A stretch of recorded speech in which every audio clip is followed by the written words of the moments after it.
after 6, this is Forecast First, sponsored by Auto Owners Insurance. Simple human sense.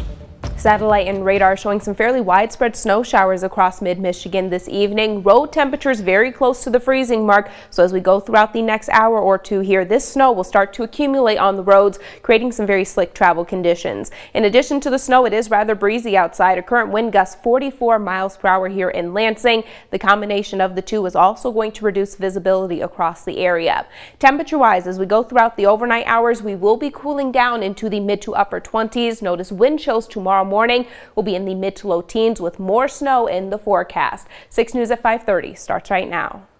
WLNS is here for you, celebrating 75 years of bringing you the news with 6 News at 5:30.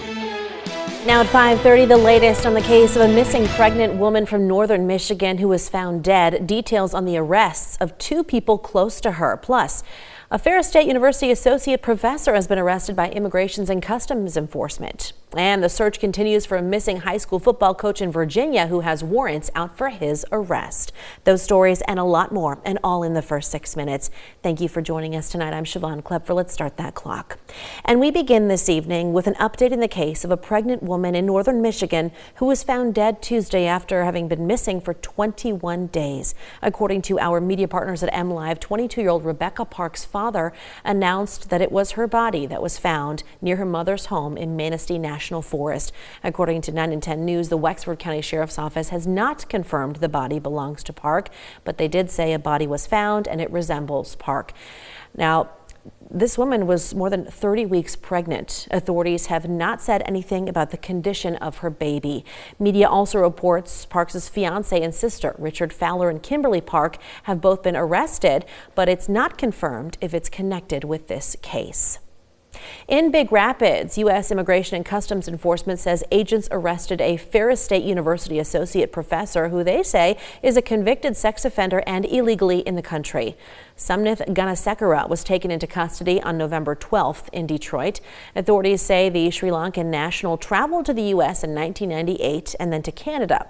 While there, he was reportedly sentenced to a month in jail for a sex crime involving a minor, and then came back into the U.S. on a student visa and was hired at Ferris in 2023.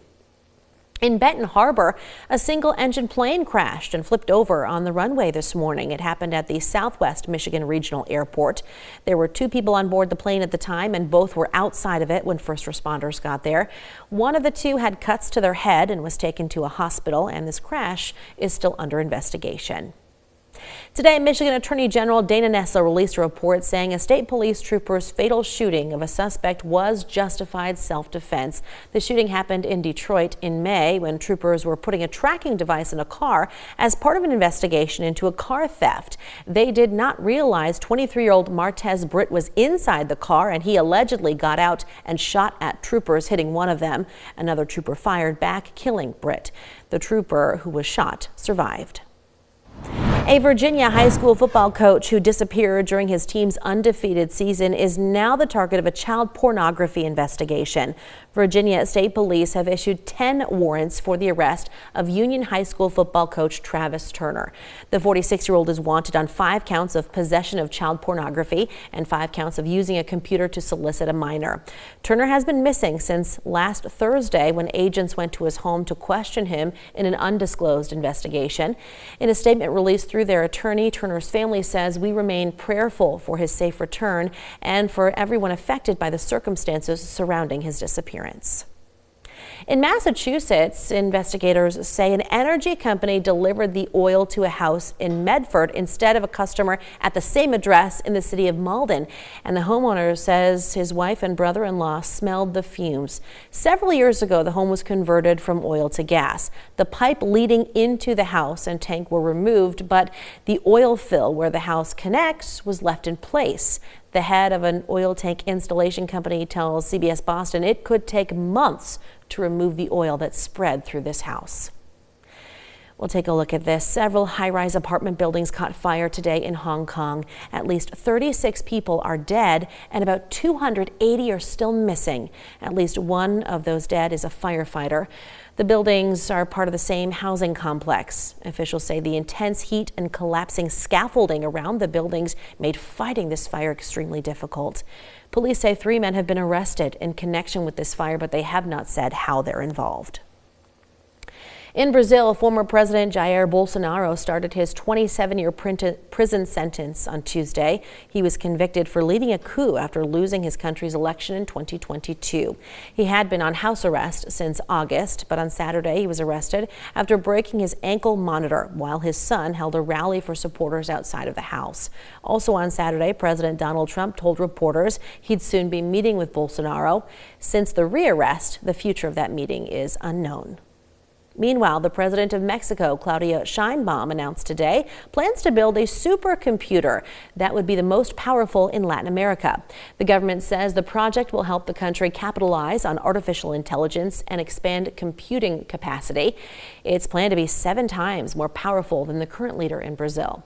President Sheinbaum says the project's location has not been decided, but construction will begin next year.